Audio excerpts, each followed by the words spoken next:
And we are back. Week 2. Welcome back, FanDuelers, for another informative episode of Grade A Fantasy where I'll be reviewing or previewing Week 2, what I feel are the top plays or maybe some low price plays that you might not have thought about, or obviously there are some popular picks this week in the industry based on what happened in week 1. So let's get right into it. First and foremost, this slate ownership will be slightly different. Why? Well, Eagles and Vikings aren't on the slate because of the Thursday night game they're playing in a couple of days. And then also, I think this is the first time the NFL has done this. This is the first time that the Monday doubleheader is not on open weekend. It is on week 2.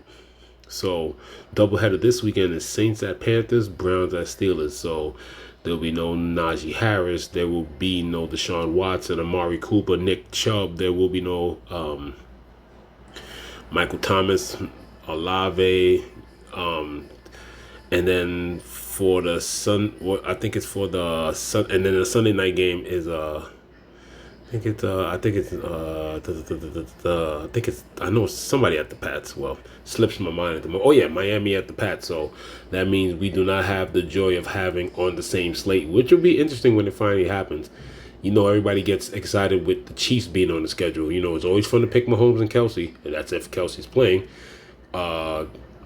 We're still gonna have to wait, I think, maybe till week 3 or 4 that we get both Kansas City and Miami on the same slate, and that's when the ownership will get real interesting. But as for now, what's interesting is the fact that now with just one less game, it's 12 games on this. So ownership will be a little more compact, a little bit more popular for some people. So you're definitely going to have to find those little nuggets in there, low price, low owned pieces that will help you put over the top. So definitely a lot more chances to higher probability to probably chop up top in big contests or high field GPPs. Like I said, one less game. When it comes to the slate preview, the when it comes to the actual slate preview, I'm not even gonna lie to you guys. You probably looked at it the same way I did, but when you look at the 1 o'clock games to the 4 o'clock schedule, it's not really much to look at when it comes to that 4 o'clock schedule. But from my point of view, what I do like is my top 3 games. Now, a lot of people are always talking about Chiefs and Jags. They have the highest total. That's not my top 3 games. I'm gonna start doing things a little different. I'll introduce when you see the point total. But I've told you I like going on narrative, and I think this weekend's narrative, we're gonna have the rematch of last year's great 48-5 game that the Seahawks won in Detroit. This game, but the game won't be the same. That game did not. That game had Rashad Penny. That game had Rashad Penny going for 151 and 2 touchdowns. T.J. Hawkinson was the one that dominated that game. There was no DeAndre Swift. Amon-Ra St. Brown missed that game. For those who don't remember that was a good weekend. I remember I won a couple of small private leagues, and I cast really well, and Rashad Penny was low owned that day. So that paid off for me last year. I think, if I remember properly, Rashad Penny in like big GPPs, even in the small contests, that I host and stuff like that, I think I was the only person with Rashad Penny. Maybe somebody else had him, but I just had the right combination of people with him. But yeah, last year's big rematch for this week, 48-5. The Seahawks did beat the Lions, and it's the same thing. Hawks are coming to Detroit. That line. I looked at Caesars, and it's right at 47. Everybody's talking about the Chiefs and Jags. I'm sorry, but I'm a narrative guy. There are 2 teams that have bounce back capabilities, and it's Baltimore and Cincinnati. Now, Baltimore's pretty dinged up. So right now, I think it's really Cincinnati looking to knock off the rust. Maybe Joe Burrow not getting a lot of action, resting that calf. Maybe just things weren't functioning, but I could definitely see both Lamar and Burrow. I'm slightly favoring Burrow to bounce back into this game. And like I said, there's the man up top. Big fan of him. I understand he definitely has his games where he turns over the ball. But against the Raiders, at home, angry Bills team, Josh Allen will be determined to redeem himself after his horrible game. That game itself is at 47 flat. As Vegas goes to Buffalo. Uh, and I actually kind of like both sides of that game. Like I said, I like the Bills defense. I think for the past 3 years they've been a top 10 defense, but it's a defense that can be run on. So on the opposite side, I do like Josh Jacobs, but I really do see the possibility of Josh Allen really redeeming himself and getting back into the swing of things. So those are my top 3 games. Seahawks at Lions, Baltimore at Cincinnati is my second, and then you got Las Vegas at Buffalo. And Baltimore Cincinnati, I think, is at like a 46.5, maybe 47. So I do like, and obviously with their bad games, Lamar went from the man to 7,600, and then he got to scroll down a bit to get Burrow to 7,400. So there's a lot of interesting stacks. But obviously the game that everybody definitely going to want a piece of, Seahawks Lions. But let's get into this preview of the slate, and we will start with the quarterbacks. Like I said, I'm into the narrative, and my favorite quarterback to pick, without a doubt, would be Josh Allen at 92. So instantly against that defense, you're looking at maybe some big plays with Gabe Davis. You're definitely looking back for him to get into it with Diggs. And from normally in years past, when there's always a couple or 3 different guys doing different things, well, we'll get to him in a bit. But I think, matter of fact, I think we should definitely at least preview. We should definitely at least preview James Cook. James Cook definitely seems like he has a hand on that position in Buffalo. Definitely the lead back there. Don't mean to jump positions, but since this is one of my favorite games, he did get targeted a few times. Had 4 for 17. Obviously, if he gets targeted like that again in the backfield, but I don't think the Raiders are going to put up that kind of resistance like how the Jets did, but still got 12 carries, 46 yards. So James Cook definitely is a play. But let's get back to the quarterbacks. And back to QB next after Josh Allen. Yes, everybody's going to love getting Patrick Mahomes, not going against the sturdiest defense. Like I said, Patrick Mahomes' day definitely looks a lot better in that single game if, some Chiefs catch the ball. Kadarius Toney. But but Patrick still had a 20-point night. I mean, the guy is still gonna scramble. He definitely probably has the most underrated feat by far most of the quarterbacks in the NFL. The man can scramble, he can run, he runs to score, runs to evade, and runs the game. He runs to extend the play. He's not Josh Allen, he's not Lamar Jackson, he's not Jalen Hurts, and he's not Justin Fields scrambling the ball, but Patrick Mahomes, especially over the last 2 years. He's been doing it since the beginning, but especially the last 2 years, he can get you some points with his legs. Another great matchup. There's a lot of good matchups for quarterbacks this week. Justin Herbert, I like. He's capable, especially with what we all know, the pass funnel defense of the Titans.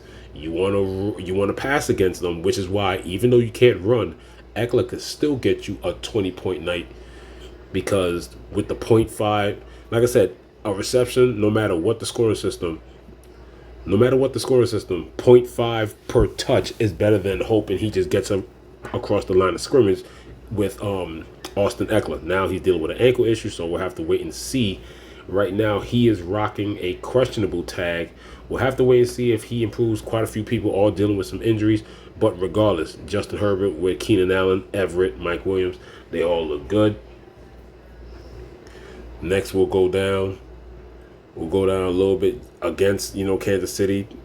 Up and coming quarterback Trevor Lawrence. Trevor Lawrence looking real good with his new toy and Calvin Ridley, and then of course he has all those other weapons with ETN at 78. We already talked a little bit about Lamar and Burrow already. I'm going to keep going down a little bit. And yes, probably, because he's 73, that makes stacks possible. You can literally do the Jared Goff.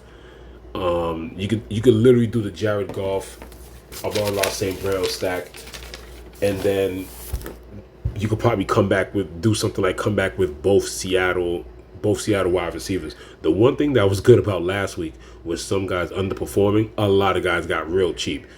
I mean, it's still going to be a little pricey to do, but stacks of that Seattle-Detroit game seems to be the way to go. Because if that's the game of the week that everybody's talking about, and that's the one, and I think that's one of the 1 o'clock games. Yeah, that's a 1 o'clock game.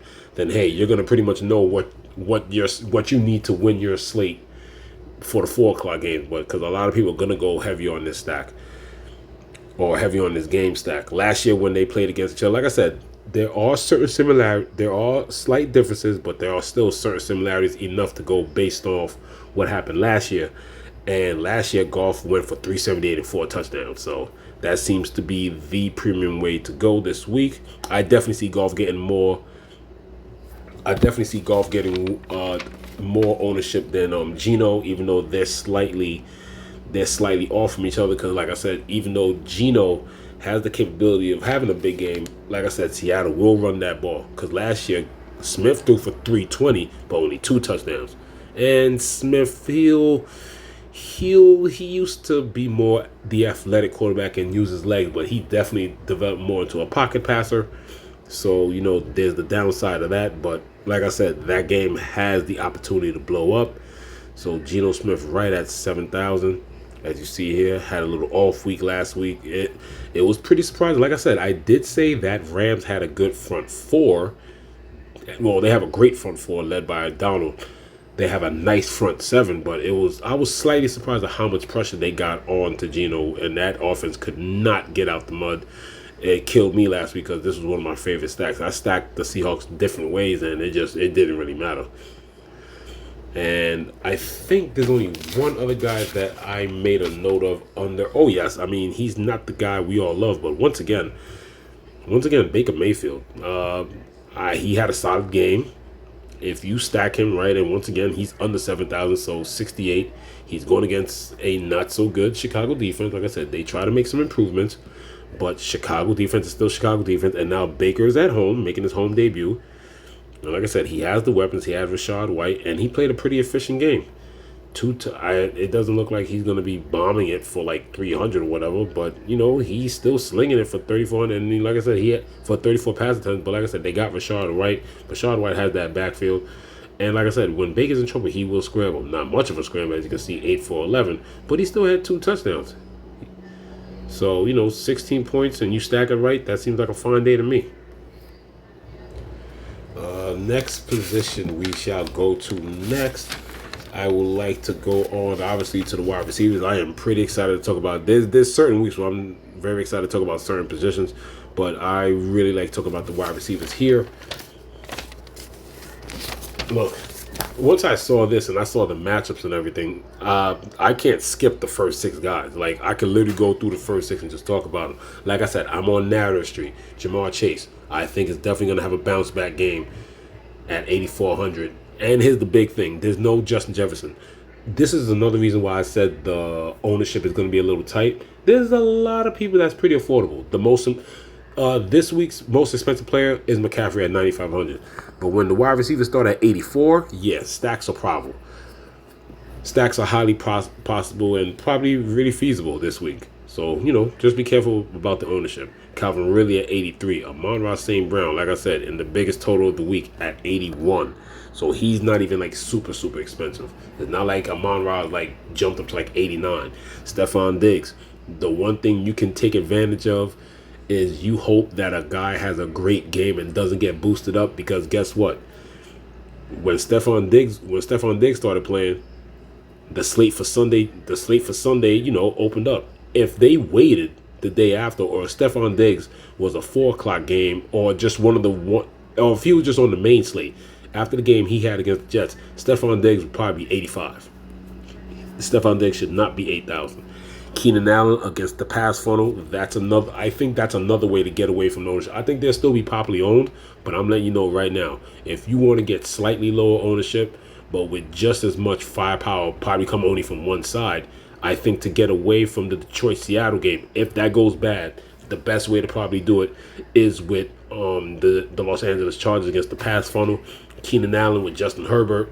As I said, stacks, like I said, they'll get pricey, but Keenan Allen 78, and you have Herbert at 82. So it's either you stack him with him or him and Eckler. If Eckler doesn't go, then hey, there's a cheap running back coming out of that backfield, and then hey, something like him, Keenan Allen, and maybe Everett might do it. And even though he didn't do well last week, I'm going to scroll down to him in a bit. But Mike Williams can get deep against this Tennessee. I guarantee a couple of deep looks for Mike Williams in this Tennessee secondary. Once again, in the most exciting game of the week, you got DK Metcalf. He's 77.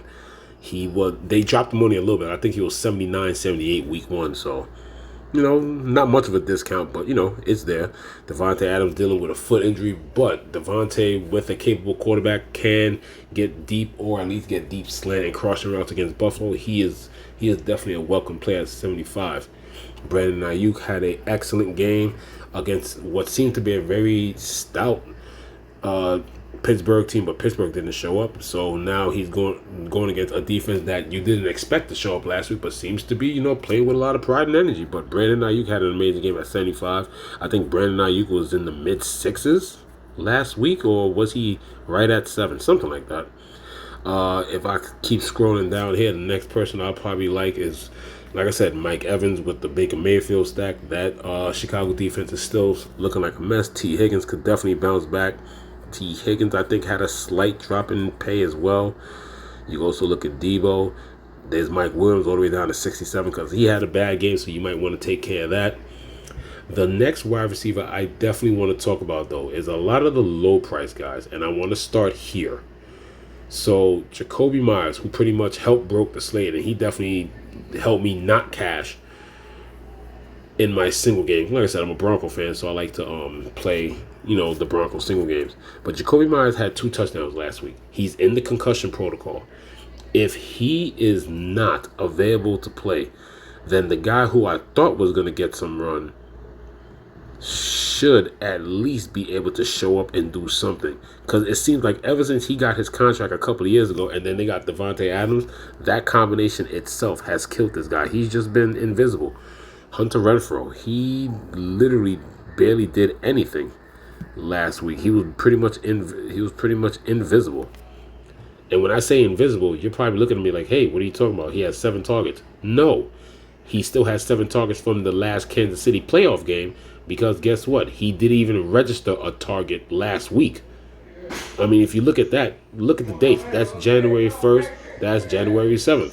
He didn't do a thing in that game, which hurt me. I even thought Hunter Renfrow with no Darren Waller, even though, yes, it seemed like Devontae Adams and Darren Waller were the key guys that, Derek Carr looked at last year. And then you had Mac Hollins, who kind of exploded or jumped on the scene the last 4 or 5 games of the season. Yes, he's a very talented wide receiver. I do like Hollins. But Hunter Renfrow is somebody that I think if he gets ruled out because of the concussion protocol, I think Hunter Renfrow is because of his price, he'll probably be a good cash play.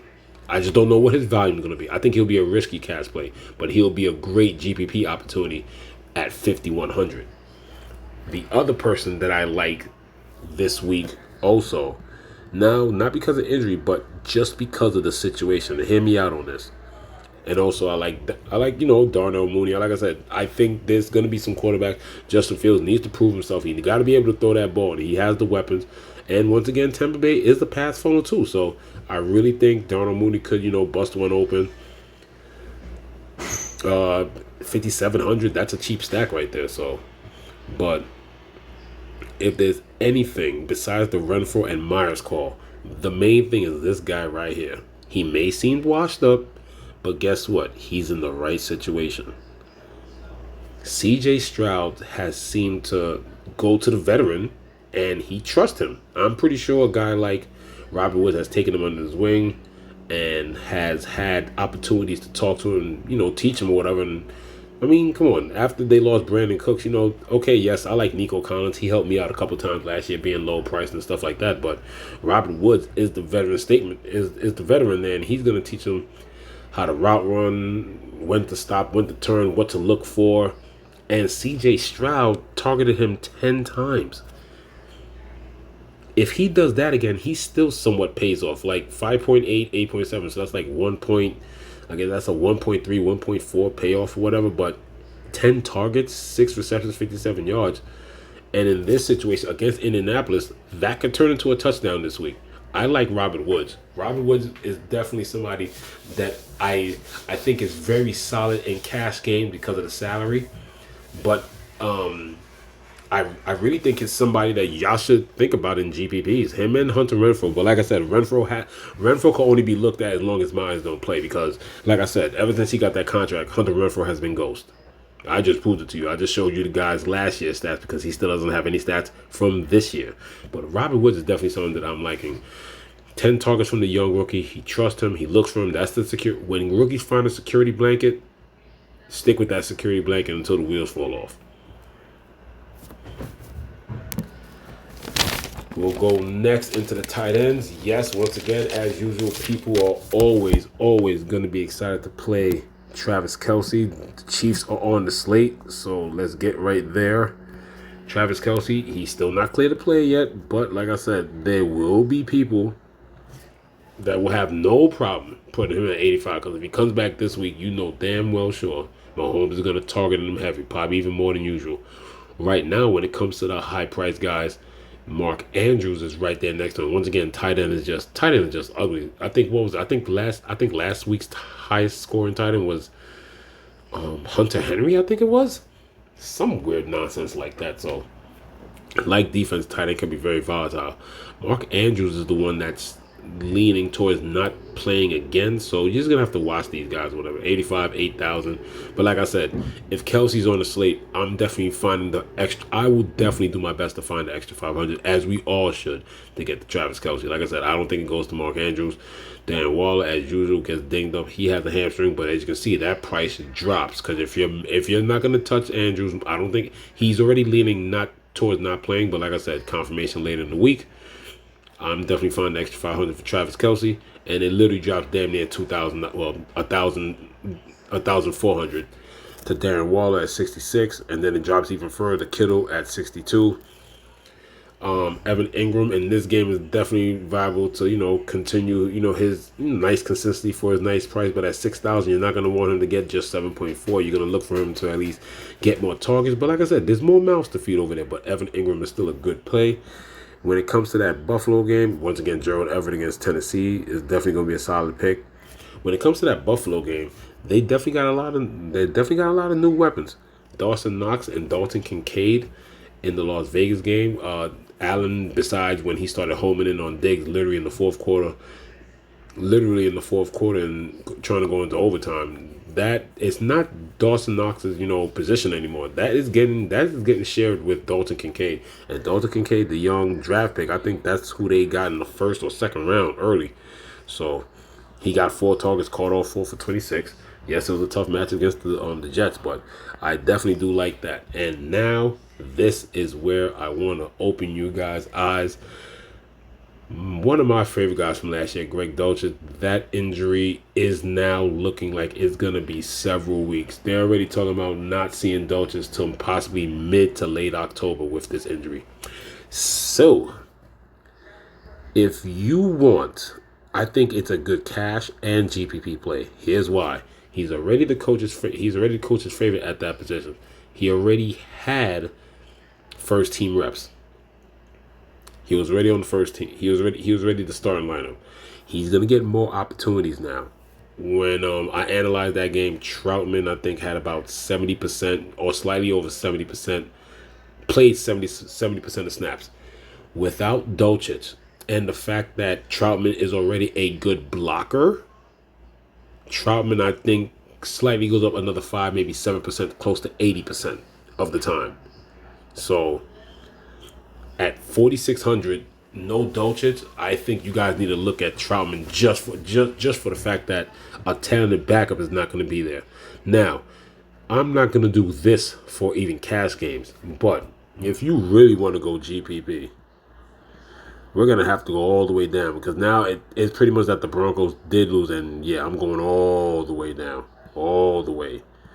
So, the Broncos now only have literally 2 tight ends. This guy right here, Chris Minert, he is a solid guy, Solid guy, well-rounded, well-liked around the league. Pretty much a journeyman. I think 8 years. I think 4 football teams. Here's the thing. Damn near the minimum.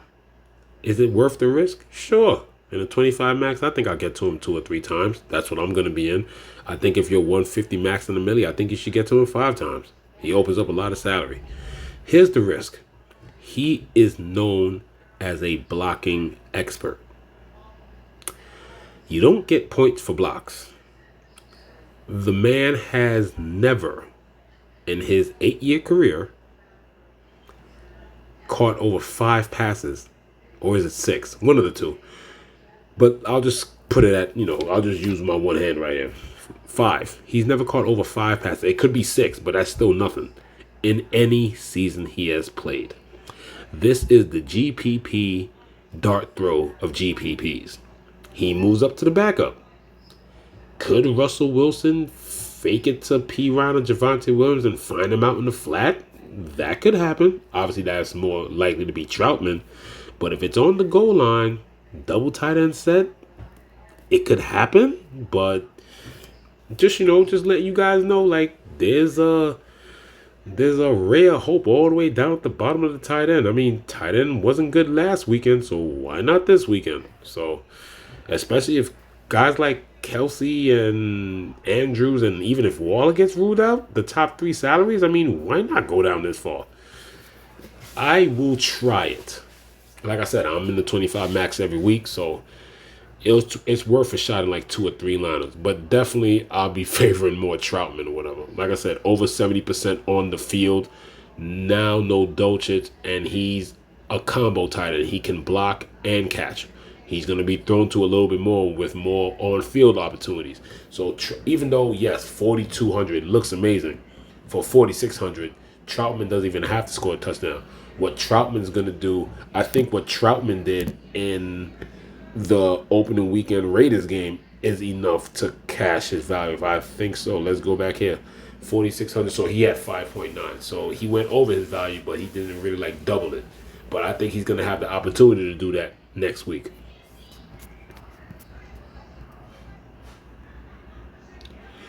And now we shall finish up with the running backs and the defenses. As I said before, once again, we'll look out for Austin Eckler. He's still going to be a popular play. It's hard to beat. It's like running against Tampa Bay's run defense last year. Going against Tennessee, that's hard. But Christian McCaffrey, I definitely think if Austin Eckler's not there, people regardless are definitely going to try and find the $300 to get to Christian McCaffrey against the Rams. They pretty much do the same thing. I just think that the Austin Eckler pass volume is higher. There was always this big debate that, who's your first pick? Is it McCaffrey? Is it Eckler? I do understand why it's Eckler. Yeah, hell yeah.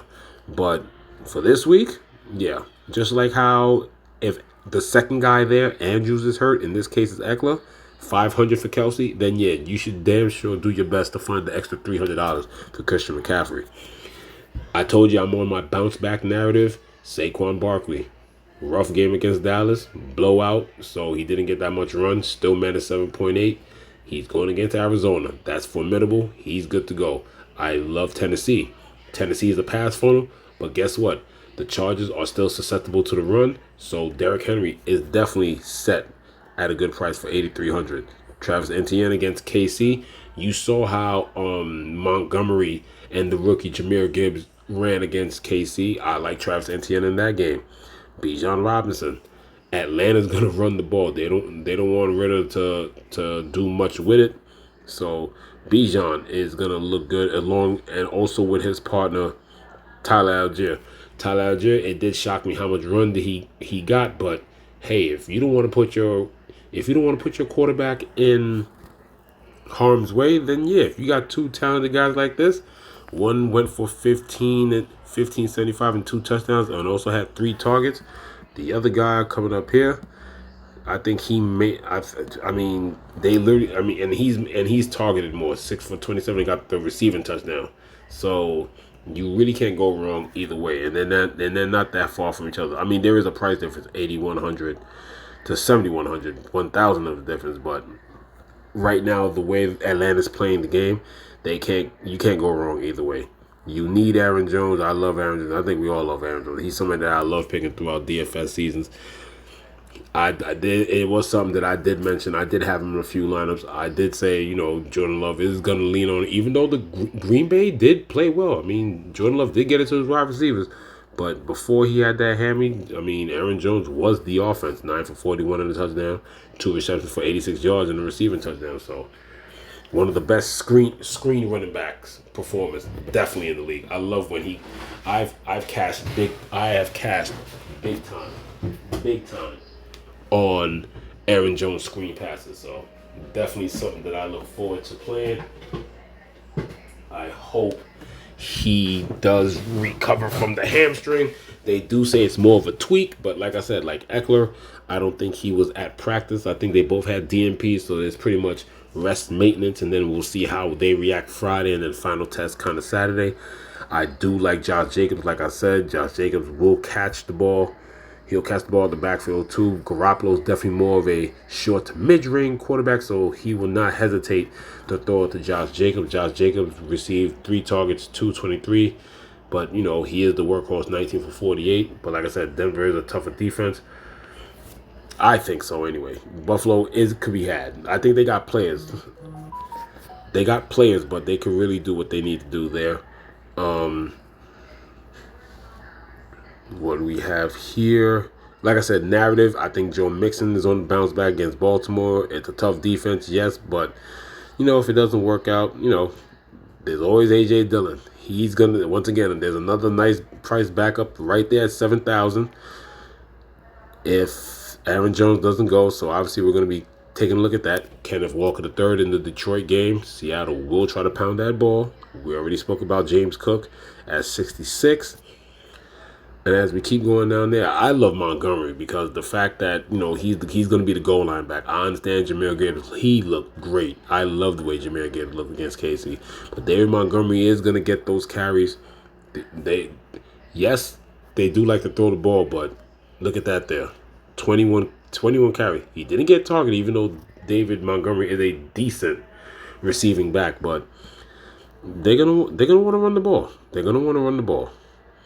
There goes Joshua Kelly. Keep an eye on him at 6,300 if Eckler doesn't play. And one of my favorite plays, and he's definitely going to be chalk of the week. I think he's going to be a lot of people's favorite play. I mean, he's still a bargain. 6,200. I think on DraftKings is the same thing. He didn't move. And against probably one of the worst rush defenses, like I said, he's a cast play, and you might have to eat the chalk in the GPPs. He gets targeted a bit and almost 20 carries and 39 yards. Yes, Minnesota defense did come to play, but that is Rachaad White's backfield. Because of the way he played, I think somebody that might slightly go underused, Zach Moss. He should be back and healthy. He's within the time frame. Like I said, it was more like a week 2, week 3 kind of thing that he was supposed to come back. This is his time frame for him to come back. So Zach Moss is looking. I think this is the case where Zach Moss literally just jumps in and takes reign of the workhorse load and makes Deion Jackson the third down back. And obviously Evan Hall is not playable anymore. So I really think Zach Moss, he might slide under the ownership. Like I said, Houston is still they're the opposite. They have a nice young group of young secondary guys, but their front seven, I kind of like Zach Moss this week, guys. I think this is a week that you can go cheap on running back once again and pay up for a wide receiver. Got to look out for Justice Hill. Obviously, unfortunately, with the ACL injury to Dobbins, J.K. Dobbins. But if you ask me, sometimes I think sometimes they've used Justice Hill as a third down pass catcher in a way. So I'm really liking Gus Edwards more to take the reins. To be honest, I like him more. But we'll have to see. We'll see what the reports are. Will they split it or what they'll do or whatever? But I'm favoring Gus Edwards at this moment, not because of the price. I just think Gus Edwards being the big bruising back and everything. Yes, Justice Hill could probably bust out the big play, but I think Gus Edwards is the one that's gonna. I think he's gonna be the one that takes reign there. My boy from last year, Damian Pierce. Damian has a more formidable run matchup. Like I said, C.J. Stroud is C.J. Stroud is looking at Robert Woods. But like I said, what's the biggest security blanket? A strong run game. And Dameon Pierce is a two-way back. He can catch it. He can run it. Last week, hey, it was a tough defense and it was a real ugly game. But this game has definitely seemed open. I think you should not forget about Dameon Pierce. And there you go. He didn't do a lot, like I said, but on the plays that he did get, he did look good. So Jahmyr Gibbs looks like one of those that he can bust out open for a big play. 5,800 at home against Seattle. And then, yes, Jacksonville did perform well week 1, but, Isaiah Pacheco is playable against Jacksonville, even on the road, 5,700. As long as he doesn't fumble, as long as he's running strong, they're going to give him the opportunities during the drive and down the field because hey, I went heavy more on McKinnon thinking they was going to gadget his way into the end zone, and those looks went straight to Pacheco. McKinnon barely got any play in the first in that opening game, so we'll have to wait and see. But there are a lot of interesting low price running backs. So let's finish this off and get to the defense. Okay, guys, y'all know I like to do this all the time, so we all know what the chalk is. Oh, sorry about that. Need to get that out of there. Thank you. Okay, so San Francisco, Buffalo, Indianapolis against Houston. Obviously, Denver against a very ugly Washington offense. Washington struggles to score. Dallas against the Jets. Like I said, that's self-explanatory. The Giants. Oh, you know what? I kind of did a disservice for you guys. If there's anything that I do like from the Arizona side, he may be chalk, but I did say this because of Joshua Dobbs not learning the offense. I think you still got a two-way running back in James Conner as well. I'm surprised. He's somebody that I do like fantasy-wise because I think he's going to get used a lot. And Giants defense isn't great. Obviously, it got exposed, but, the Cardinals aren't a great team. But like I said, we're here for fantasy points. Don't forget about James Conner, too, against the Giants. But if I like what I see here, I like, Tennessee's not the best team in the world, but even though they're on the road, I mean, they did give up a lot of points, but Chargers look liable. Tannehill does tend to, turn over the ball. Obviously, the best remedy for that is to give it to Derrick Henry 6,000 times, but other than that, Green Bay seems okay but they're going to have to be able to stop the run. But the chalkiest defense is definitely going to be most likely Tampa Bay. That's my favorite defense. Once I seen that matchup, I was like, okay, after what Justin Fields, unless Justin Fields just starts to run out of nowhere and have one of those 12 to 15 rush games for like 121 and like 2 touchdowns and throws a touchdown, then yeah, Tampa Bay is right now the chalkiest defense on the slate. But yeah, you could say San Francisco. I like San Francisco. I like Denver against a bad Washington offense. And Tampa Bay is going to be the chalk. If you want me to pick a defense, as usual, I got to try to find you guys on FanDuel something in the threes. My favorite defense in the threes, I'm not even going to lie to you, it will probably be Arizona. Because any offensive line that bad could apply pressure to Daniel Jones and have him running for his life. So Arizona seems fine at 38. If you want to go down a little bit more, Cincinnati at home, it seems like a struggling Baltimore offense with no Mark Andrews. They're still trying to figure it out. And if you want to go somewhere else, yeah, I'm not going down that far. I think the front, and then hey, maybe Houston's interesting. Houston's not a bad defense. I've had Houston hold it down for me before. Cash game that won't be bad. That doesn't seem too bad. So yeah, I think once again I'm around the 34 range like last week, but obviously that Chargers Dolphins game did go to a shootout. So Houston does have a decent. I think they should be able to perform. Plus they're the home defense, cheap home defense, 3,400. And I think you could go with that. 3,400. Now, let me wrap up this video. We're about to hit the 40-minute mark. So, for anybody, I just want to once again thank everybody for the views and checking out the channel. I just want to let everybody know, please like and subscribe, and also comment on the videos. I'm gonna start doing this from now on to try and get my little personal FanDuel league. Yes, Legends of DFS is my little FanDuel league. Run by Grade A YouTuber Grade A Fantasy. That's what you'll see the invite is. If you want in on this league, as of right now, it's just a measly $10 buy-in, $10 per week. If you want in, put your FanDuel name in the comment section, if you would, and then I will gladly, me and my friends, co-workers, cousins, we would gladly love you to join our league, help it grow a little bit more. I think the most we ever had it was at 9, 10. We've had a couple people drop out and stuff like that. So we have a little fun league of like 7 people and stuff like that. But, we would definitely love it to, get to at least, 10, 12 people, stuff like that.